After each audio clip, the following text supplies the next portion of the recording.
but I preface that by saying, one time somebody in a group like this challenged me and said, you're always talking about the peril of the planet and one thing and another. Why don't you ask the mushroom how to save the planet?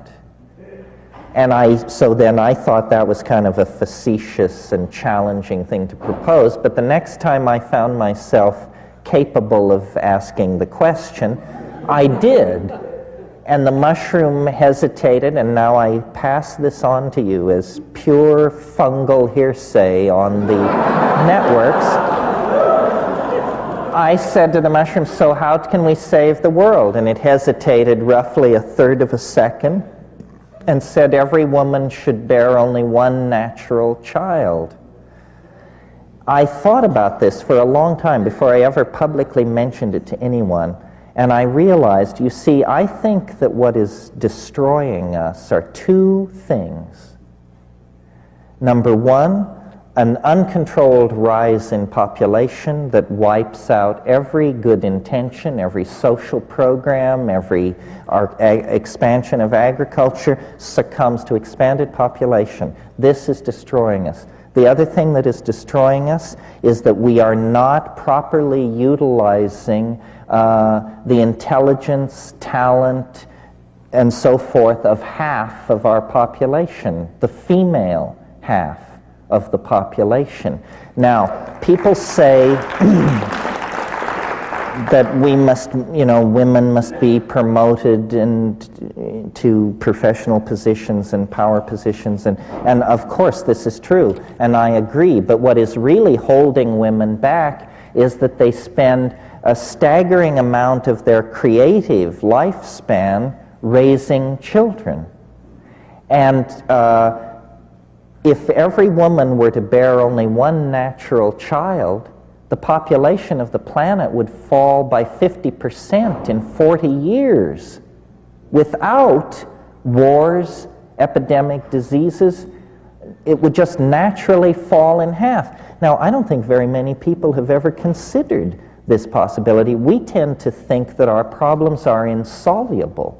They are not insoluble. Furthermore, it turns out, and here's news nobody likes to hear, a child born to a woman in Santa Cruz compared to a child born to a woman in Bangladesh, that child will use between 800 and 1,000 times more resources than the Bangladeshi child in its lifetime. So where do we preach population control? The third world, because that's where all the people are. But that's not the problem. People are not the problem. Incredible consumption by some people is the problem.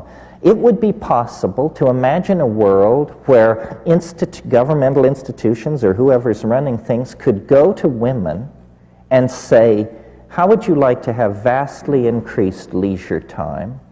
How would you like to have an increased expendable income? And how would you like to have genuine status as a hero in the struggle to save the planet? If women were to have only one natural child, women would very naturally come into an enormous empowerment. No institution could deny it to them. And interestingly enough, this is not a plan where men, who have always been the planners and the managers of plans, play much of a role at all. Well, I just pass that off in case you don't want to put your trust in the transcendental object at the end of the world. Then the most politically conscious thing, apparently from the mushroom's point of view, that you could do is encourage those kinds of policies and that kind of attitude. How many unnatural children? Are there unnatural children? Oh dear, still carrying a grudge? Leave it. Leave it to Saddam.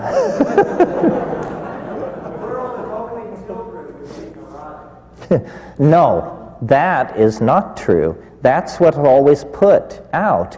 The fact of the matter is, in 1800, the average American woman gave birth 13 times in the course of her lifetime.